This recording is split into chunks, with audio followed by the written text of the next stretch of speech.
আজকের প্রশ্ন, ইসলামের বুনিয়াদ ভিত্তি কয়টি ও কী কী?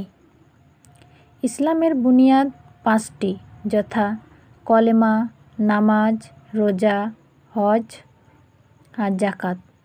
এটা বুখারী ও মুসলিম শরীফে বর্ণিত আছে। 2 নম্বর কোশ্চেন হচ্ছে, ঈমান কাকে বলে?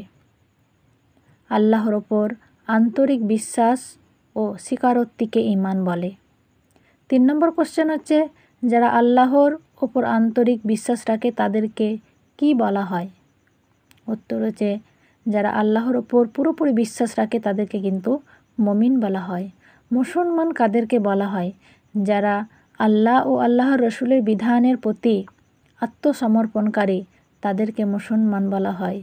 কত সুন্দর কথা! সুবহানাল্লাহ। সবাই আমার জন্য দোয়া করবেন ইনশাআল্লাহ।